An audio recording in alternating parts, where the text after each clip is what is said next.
Hi, welcome to Key Concepts in Technology and How to Use Them. This is the introduction for Week 1. This video lesson presents an introduction to the approaches, methods, and schools of thought that we will draw from learning through the course and our own knowledge building. The introduction is in 2 parts. In Part 1, you'll have an orientation to our overall approach and some of the key concepts and terms as we will use them. In Part 2, I'll introduce the major interdisciplinary resources for the key concepts and research methods that will be interwoven in the course units throughout the course. Now, unlike other approaches to the study of computing, digital media, or communication technology, we'll follow an interdisciplinary and integrative approach that draws from an extensive knowledge base across many fields.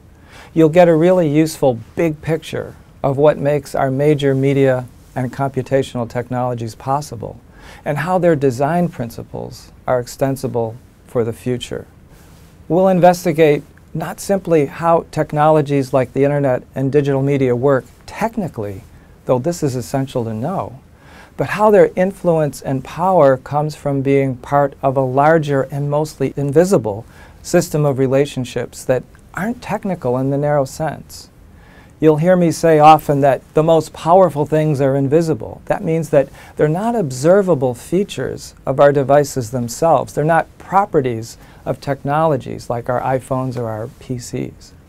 These devices represent bundles of functions and cumulative histories of design for extending the core features of human symbolic thought in technical artifacts. By the end of the course, you'll be able to analyze, describe, and understand our complex technologies through their major design principles, the way they implement different media functions, and their relations to the social, political, and economic system that empowers them.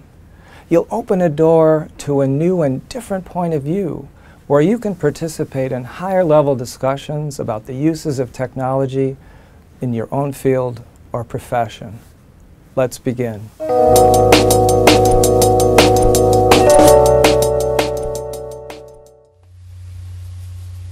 Hi, I'd like to introduce the main topics, methods, and approaches of the course. This introduction will be a big picture overview that maps out the interdisciplinary framework for the individual topics and represents a synthesis from my 20 years of research and teaching on technology and media.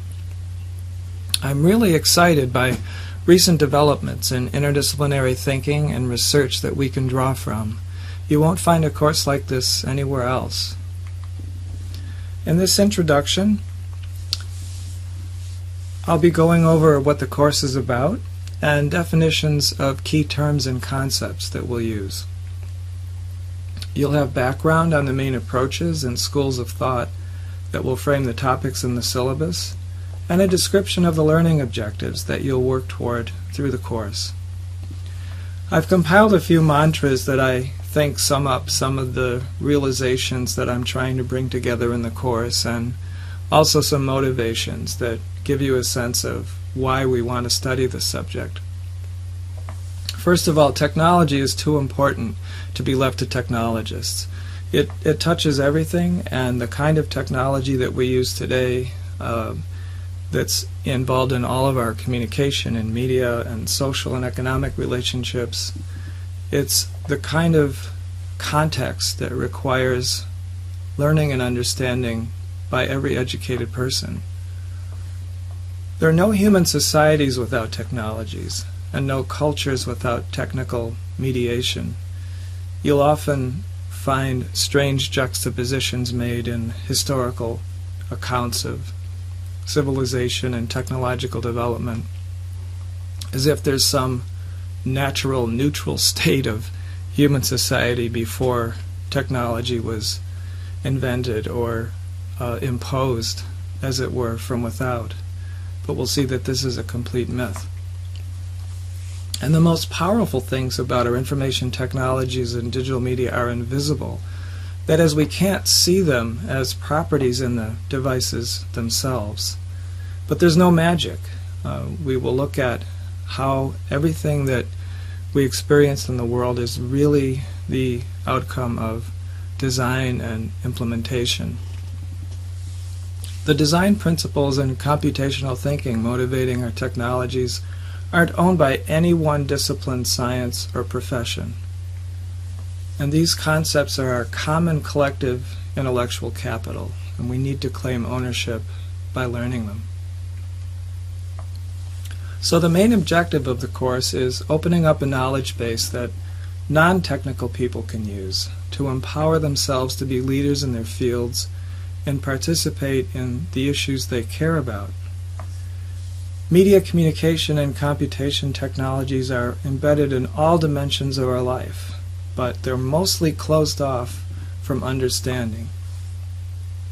And this course is really about opening up an understanding that's accessible to many more people than would ordinarily study these topics. So opening up media and computational technology requires de-black boxing, and this is the term you'll hear often in this course and often in other courses that we do in the Communication, Culture, and Technology program at Georgetown, which involves learning methods for what I call conceptual hacks and analytical hacks that give us access to how things work in the interdependent system of relations that make them possible, and not only work in the sense of what a technical manual might say about how software or a computational device works, but how and why things work from the context of their connectedness to so many other social, political, and economic structures that make all of our technologies possible. I'd like to go through an overview of the syllabus units, which are really building blocks, and I always try to create my syllabuses as stepping stones or building blocks that you can follow and build and accrue knowledge and concepts as we go. We'll first look at backgrounds and interdisciplinary methods in the first couple of weeks to give us a sense of the kinds of approaches that we'll take, because it's different from some other technology courses that you may have had or know about. And these are some of the main topics in the syllabus if you haven't seen it, or if you have seen it on our site. We'll be going over design principles. We'll be going over the nature of information and communication, two large terms that thrown around a lot, but the actual scientific study of these terms isn't as well known. Media theory, a huge area that provides us with incredibly rich intellectual resources for understanding things. The study of symbolic cognition and looking at technologies as cognitive artifacts in their own right, and not simply as instrumental machines. We'll be looking at the nature of computational thinking. What is computation and software? Not from a productized point of view, but for the conceptual and intellectual processes that are behind computational thinking. We'll be looking at digital media. It's everywhere, and very few people have a chance to pull back and understand how digital media works and why all of our digital media forms are combinable on the interfaces that we have today. Of course, the internet and the web, so essential to everything we do technologically. Almost every software application is built to be delivered over the web or to run on internet and web-enabled devices. So understanding those design principles and architectures are really fundamental. And computational futures. I'd like to conclude the course with opening up a few things that I'm sure a lot of people are interested in. What is artificial intelligence, this area we call ambient and pervasive computing, and the Internet of Things, this goal of connecting thousands and millions of devices and sensors and wearable technology that will always be ubiquitously connected to the network, and giving us new kinds of information resources and new ways of experiencing media and communicating with friends and family and colleagues. And we'll try to wrap this all up toward the end. You will be doing a final project, which I'm conceiving as a kind of white paper, which is a form that's done in many fields and industries, a report on a question or a problem that you can mobilize the ideas and concepts that we've used in the course on a case or an area of really applicable interest to your own field, your own career, to your own professional interests. Now, it's good to have some references and resources on technical background. We won't be focusing on technical specs of any particular technology in the course, but I've listed these books in the recommended reading section, and I really do recommend them.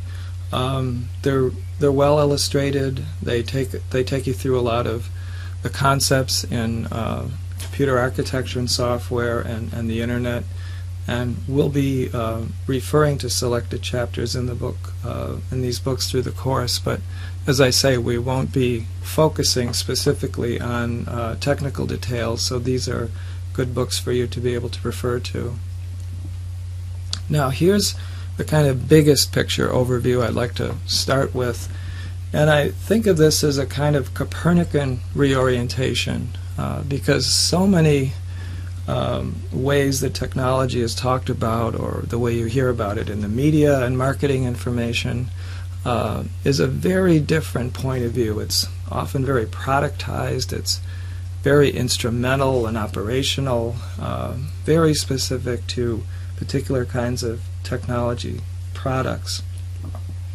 And what we're going to do is work through changing a point of view that really opens up a lot of new ways of thinking about technology. And Copernican in the sense that when you change the point of observation or change the point of view, so many other things become more explicable.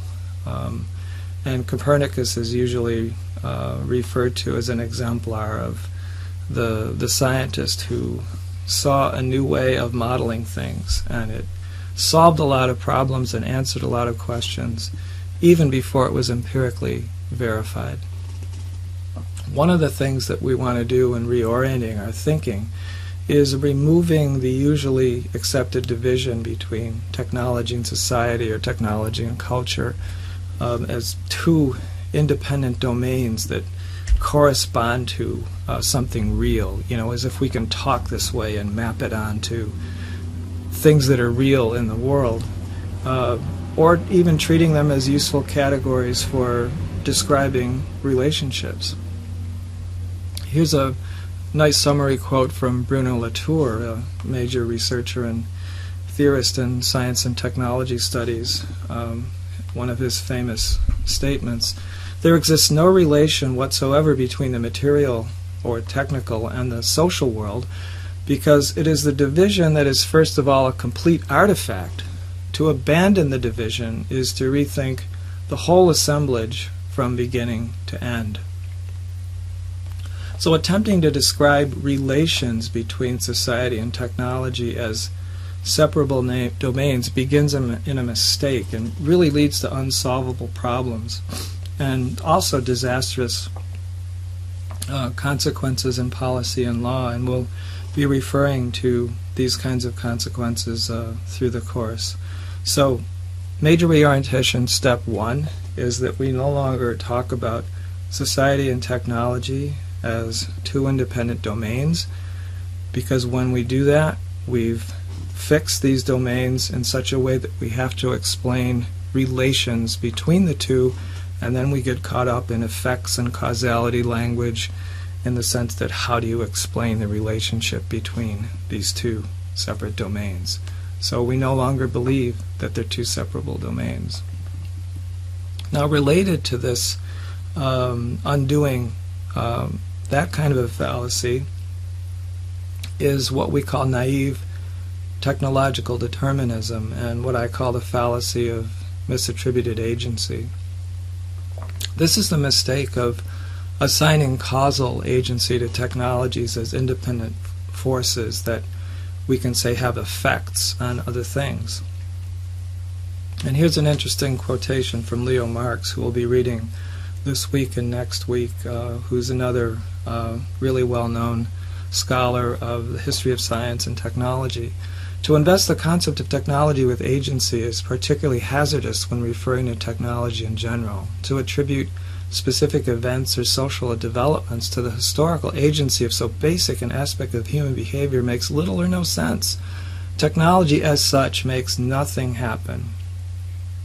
The concept has been endowed with a thing-like autonomy and seemingly magical power of historical agency. And it makes nothing happen because technologies only have the systemic quote-unquote effects that we see when they're widely adopted, when they're part of social organization, economic structures, when they become part of institutional authority and power and mediation.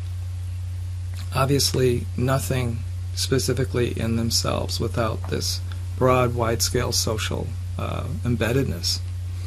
So misattributed agency and causality for technology is more than a naive mistake. It's an ideological tool. And everything from marketing language to contentious debates about controlling technology effects, we see this vague, independent agency is often attributed to technologies without any explanation, just simply assumed as obvious in the nature of things, goes without saying, requires no further explanation. All right, so where do we start? We want to have a better way of getting at understanding the major technologies of our time, but how do we begin defining things that help us make some first steps? Well, you know, in a half second you can do a Google search on technology and you're going to get over 770 million results, right? I mean, that's way too many uses of the term in multiple contexts, and all these different uses will have assumptions, common metaphors, popular ways of talking about things, and ideological context, none of which are really all that consistent from context to context. So we're going to start by differentiating kinds of technologies and defining those specific kinds of technologies that we'll study in this course. And this is really a way that any scientific method or knowledge-building process works in any discipline. That is, you have to make some useful distinctions that will help you make definitions and carry them through. And you need to find the right levels of abstraction that enable useful generalizations, making hypotheses about things, conceptual models that are open to testing and validation. So when we're studying the history of technology, we need to differentiate what we call the general and instrumental technologies. So you know these, the tools, the power technologies, and industrial machines and techniques. Most of the things that people think of when they think about industrial technology since the Industrial Revolution and manufacturing processes, you know, since the modern era, from communication, media, and information technologies. And this is the special class or category that we'll be dealing with. Everything from language, writing, history of image making, to computation and digital media. So we call these the symbolic, cognitive, and communication technologies, a particular category that we want to isolate and investigate. So when we say cognitive and symbolic technologies, at least especially for today's context, here's what we mean.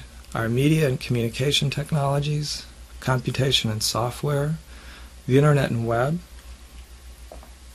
digital media, digitization, and media convergence. And we find that all media are social in an important foundational sense.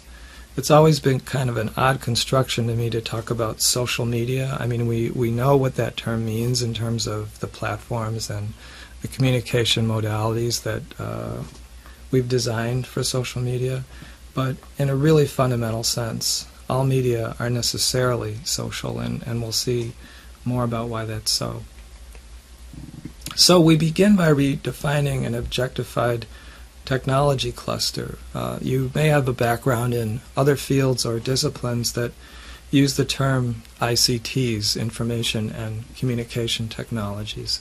It's a widely established term. You can find it in economics, social sciences, business, just about any field. But this term, this cluster of technologies has become so objectified, reified, totalized, you could say, and also considered a very recent phenomenon, which, as we're going to see, these technologies, while we have specific contemporary forms, are part of a really long continuum of mediating some core human functions. So we're not going to use that term, but we're going to find a lot of value in redefining this group of technologies as the technologies designed to represent, extend, retain in memory, transmit, and mediate human thought, communication, and symbolic expression by technical means. So this is why we can call these cognitive and symbolic technologies, the ones that we're isolating for study and for understanding. So I'm just going to give you a big picture here of what opens up when we start on this reorientation and this kind of big picture view that connects questions about our contemporary technologies to a longer continuum of finding ways to implement what our core human collective symbolic abilities have been. Well, it's long been known that we have a group of main symbolic faculties and symbolic systems that connect us to the earliest humans that we can go back to study. We have language and writing, we have images and graphics, sound, space and 3D used symbolically, and of course we have technical material implementations. Every symbolic system, every science system has a material technical implementation. On natural language, we have all the different speech genres that emerge from that. And writing, of course, the whole history of writing systems, inscription, written genres. And writing and symbolic representation also have enabled mathematics, symbolic logic, and now computer code. And with images, the whole history of image technologies and visual media, graphics, of course, graphic representation, artisanal kinds of image making, photography, all the forms of image reproduction that we've known. Sound, of course, music performance, many other ways of using human-produced sound symbolically and in recorded forms as well as live performance. The combination of these, of course, has given us film and video, one of the dominant forms of the last 100 years. Using space symbolically, we have architecture, sculpture, the built environment. Now, when we see how these symbolic systems and symbolic forms have been combined, mediated, and transmitted, we've been through some really interesting technical developments in the last couple hundred years in telecom and broadcast media, now of course in computational and digital media, ways of combining and uniting these symbolic systems across unified platforms and interfaces. So we've been extending our collective symbolic cognition and media technologies for over 5,000 years. And recently we've been getting really good at exploiting symbolic functions for combining and automating our symbolic systems on a common platform of representation and distribution in digital media. So computation, communications, and digital media are artifacts of human symbolic cognition, not products of machines. This has huge implications for ways that we can rethink things, and I think is a terrific way of opening technology up for people who aren't necessarily following technical backgrounds. So, slide to unlock. What do we get out of all this? How does this reorientation open up better ways of understanding? Well, First of all, we can get beyond instrumental, operational, and administrative knowledge of technology products, where most people pretty much lead out their lives in business and home consumer use of technology. We can get beyond this level to the design principles and re-implementable social functions that motivate the development of all the varied devices, software, and services that we know. So we can also understand technologies not as machines with a non-human autonomy, but as technical methods for mediating the core functions that have defined human societies throughout history. And by claiming ownership over this technology, educated people in non-technical fields can join with those in technical professions on the difficult work of enacting technical mediation for the kind of society we want to see. This is, of course, a huge collaborative, interdisciplinary, huge social project that many people want to be involved in, and the more we learn, the more that we can participate with everyone who feels that they have a stake in the future of things and in the design of the kind of world we want to live in. So this is the end of part 1 to this introduction, and part 2 will introduce the interdisciplinary concepts and methods that provide the framework for our syllabus units. So I'll see you in part 2.